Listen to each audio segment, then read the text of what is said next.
In the summer of 1988, a family in a small Florida town found a note in their mailbox. It wasn't a birthday card, it wasn't a flyer, it was a typed threat, and it said this: "You and all your so-called family have exactly 2 weeks to move out of the state of Florida or you will all die. This is no joke." The family laughed it off. They thought it was a prank. 4 months later, every single member of that household was poisoned. The poison was thallium, a tasteless, odorless, invisible killer banned in the United States since 1972. It had been hidden inside Coca-Cola bottles that looked completely sealed, and whoever put it there knew exactly how much it would take to kill. But here's the detail that changes everything. The person investigators suspected, their most logical lead, had thallium in his system too, which meant the answer to this case wouldn't come from a lab, or a court order, or a witness. It would come from one undercover agent willing to spend a year of her life sitting across from a suspected killer and never flinching. Alturas, Florida is the kind of town that doesn't make headlines. It sits in the center of the state, surrounded by orange groves and cattle land, with a population of a few hundred people. Nobody locked their doors, nobody had reason to, and the Carr family fit right in. Peggy Carr was 41 years old in 1988. She worked as a waitress at the local diner, the kind of job where you learn everyone's name, their order, and which ones need a little extra warmth with their coffee. Her son Dwayne Dubberly was 16, quiet, observant, and completely devoted to his mother. Now, Peggy's life hasn't always been easy. She had raised 3 children mostly on her own, working hard and keeping her family together through every setback. Then, after years of doing it alone, she found someone. Pi Carr was a man who worked at a local mine and had 2 kids of his own. They blended their families together and moved into a quiet house on the edge of Alturas. The house sat at the end of a road with only one immediate neighbor, a quiet but reserved man named George Treppel and his wife Diana. Nobody thought much about them. They kept to themselves and they seemed harmless. It was June 14th, 1988. Dwayne was out by the mailbox when he found it. A yellow post-it note, typewritten, sealed inside an envelope addressed to Pi Carr, though his name was misspelled. "You and all your so-called family have exactly 2 weeks to move out of the state of Florida or you will all die. This is no joke." Dwayne brought it inside and showed his parents, although his mother was more unsettled. But without anything to act on, the letter was set aside. Life went on. Summer came and went, and eventually the threat faded into the background. But the person who wrote it had not forgotten. October 23rd, 4 months after the letter arrived. Peggy left for her morning shift at the diner and felt fine. By the time she arrived, she didn't. Burning in her legs and feet, intense chest pain, nausea that wouldn't quit. She was taken to the hospital where doctors put her under observation and ran every standard test they could think of. Every single one came back negative. Without a diagnosis, her physician sent her home with a prescription for the pain. 1 week later, October 30th, the situation became impossible to ignore. Peggy, her son Dwayne, and her stepson Travis were all rushed to Winter Haven Hospital. All 3 had the exact same symptoms, and Peggy was moved to the intensive care unit. That's when infectious disease specialist Dr. Robert Van Hook noticed something that stopped him cold. At one point, she was noticed to have her hair coming out. It was not just a few hairs, she was losing excessive amounts of hair. Doctors had seen this pattern before, but only in textbooks. Dr. Van Hook had a terrible suspicion. He ordered one more test, one that wouldn't show up on any standard panel, a test for thallium poisoning. Now, for those who may not know this, thallium had been widely used in rat poison until 1972, when the United States banned it for consumer use. If ingested, it causes burning pain, nerve damage, hair loss, paralysis, and eventually death. Worse, there is no known cure, and it is tasteless, odorless, and nearly colorless. The perfect poison for someone who wanted to watch their victim suffer without ever being in the room. When the test results came back, the number was staggering. Peggy had 50 times the maximum amount of thallium a human body can survive. And by October 31st, Peggy fell into a coma. Her stepson Travis was placed on a respirator. Dwayne was still deteriorating. At first, there was only one explanation that made sense. Maybe the family had eaten or drunk something that caused all of this. But as the situation grew more serious, doctors knew this wasn't something ordinary. So they called in detectives. Their team investigated every possible source: the orange groves, the local water supply, the diner where Peggy worked. Nothing. Investigators then turned their focus to the Carr home itself. They collected dust samples. They bagged more than 400 household items for laboratory analysis. And then one test came back positive. A 6-pack of Coca-Cola. 3 bottles had been opened and consumed. 3 remained sealed. Each of the remaining bottles contained more than a gram of thallium, enough to kill an adult. Detective Mincy knew there were only 2 possible explanations. Either someone had tampered with the bottles at the factory, which would mean this poison was in Coke products across the entire country, or this was a targeted attack on one specific family. Now, Coca-Cola cooperated fully with the investigation, but they got an explanation. With Coca-Cola's collaboration, a large-scale tampering is quickly ruled out. It was actually physically impossible to tamper with the product at the plant. That left only one answer. Somebody had specifically chosen the Carr family, and somebody had gone to extraordinary lengths to poison them without being detected. The first person investigators looked at was Pi Carr, because when an entire family is affected, but one person isn't, it raises a question you can't ignore. Why them and not him? And in this case, the circumstances weren't exactly helping. He and Peggy had only been married 7 months when she fell ill. Their honeymoon period had ended fast. Peggy had discovered him with another woman. The weekend she first became sick, Pi had been out of town. And when he returned, according to family members, he resisted getting her to the hospital. But investigators couldn't reconcile one thing. If Pi had poisoned the household, why was his own son Travis also sick? And why, when the entire family was tested for thallium, was Pi among the results that came back positive? Because of this, Pi Carr was eliminated as a suspect. Even 2-year-old Casey, Peggy's granddaughter who had been in the home, showed traces of thallium. Whoever did this hadn't targeted one person. They had intended to wipe out the entire household. Now, if you think this case was solved in just a few days, you'd be wrong. Peggy suffered for 5 long months. On March 3, 1989, the doctors called Dwayne in for the last time. The news was devastating. His mother was brain dead, and the family had to make the decision no family should ever face. Shortly after, Peggy Carr was gone. For Detective Mincy, that death certificate changed everything. This was no longer just a poisoning case. It was a murder. The FBI's examination of the contaminated Coke bottles revealed something remarkable.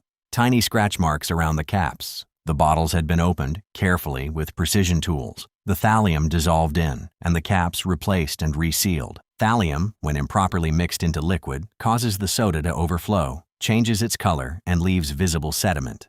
The bottles Peggy's family drank from showed none of those signs. Whoever had done this understood chemistry at a sophisticated level. They had solved the mixing problem. They had covered their tracks, and they had placed the poisoned Coke inside a home they had access to without leaving a trace. Because of this, police began a methodical sweep of the neighborhood.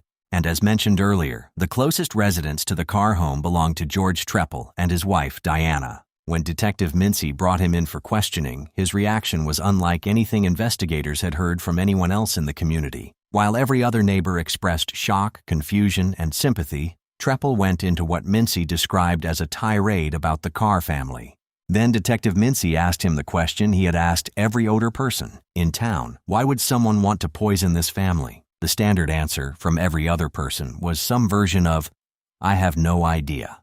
George Treppel's answer was different. In his exact words, he said, "Someone wanted them to leave." The same message, the same language, the exact wording from the threatening letter.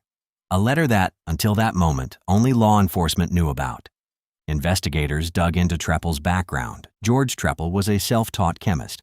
His wife, Diana, held a master's degree in chemistry. Both were members of Mensa, the elite organization for individuals with IQs in the top 2% of the world's population. And then came the detail that locked him in as a person of interest.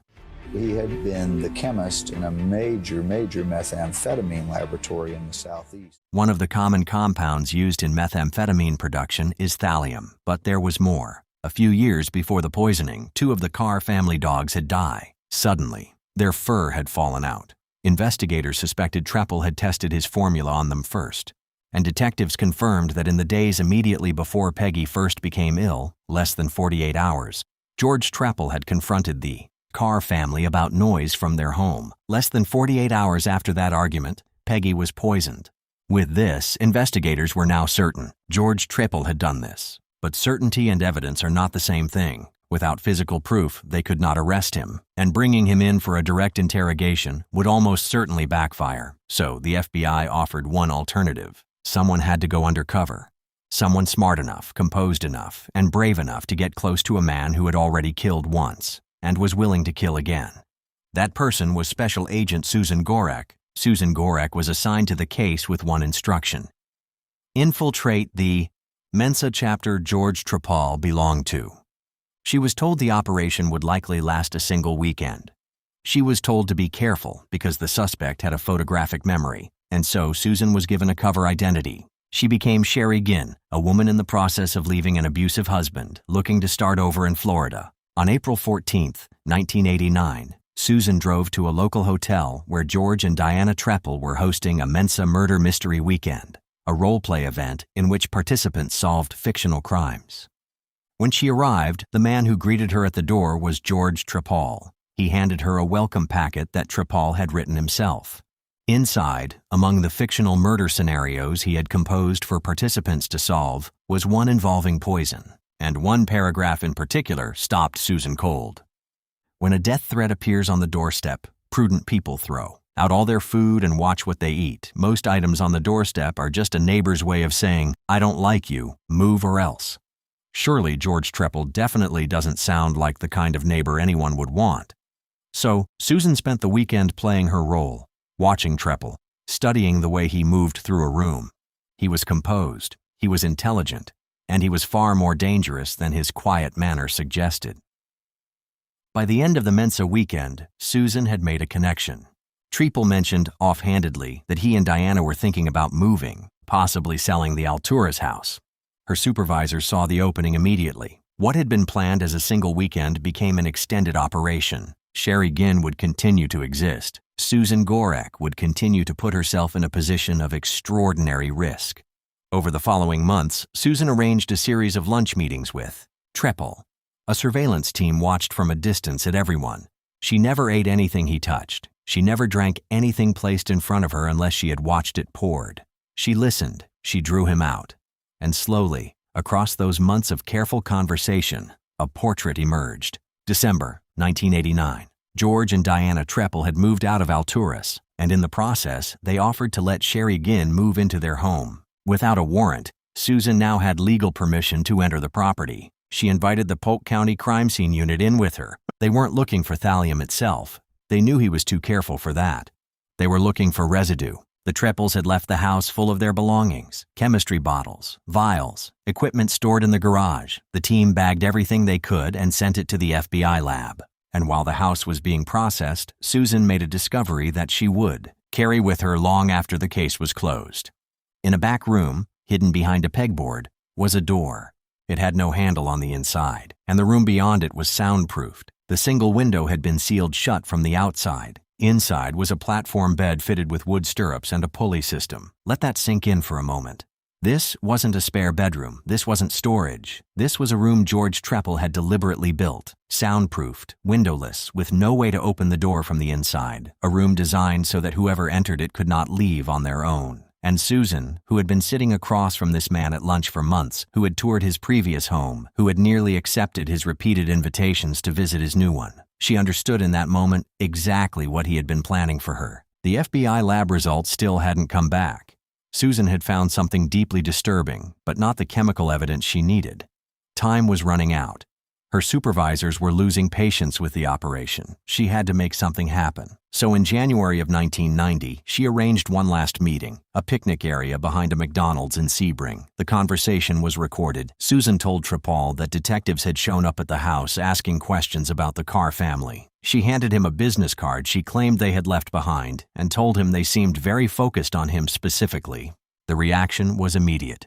Trepal went quiet. Then he started urging her to come to his new house. More than once, more than twice. Susan turned him down every time. When he finally walked away from that meeting, the surveillance team watching from a distance noted the time and logged what they saw. A man leaving visibly shaken, looking over his shoulder, the confidence drained right out of him. For Susan, that reaction alone told her everything she needed to know. Then, on April 4th, 1990, 15 months after the operation began, the call finally came through. The FBI had finished processing the vials collected from Treppel's garage. One of them contained thallium-1 nitrate, the exact compound, the exact match to what had been found inside the Coca-Cola bottles that killed Peggy Carr. The following morning, George James Treppel was arrested at his home in Sebring. Susan was there, and for the first time in over a year, she didn't have to pretend to be anyone other than herself. She told him her real name, her real title, and why she was standing in front of him. He looked at her, smiled, and said okay, as if none of it surprised him, as if losing was just another outcome he had already calculated and filed away somewhere in that methodical mind of his. The trial began in January of 1991. Over 2 months, prosecutors laid out everything. The chemistry, the timeline, the threatening letter, the argument over noise just 48 hours before the poisoning began. They presented a journal found inside Treppel's home titled General Poisoning Guides, filled with handwritten notes in his own writing, including passages describing thallium as the ideal poison for criminals and specific references to dealing with neighbors. 55 fingerprints were pulled from that journal. Every single one belonged to Treppel.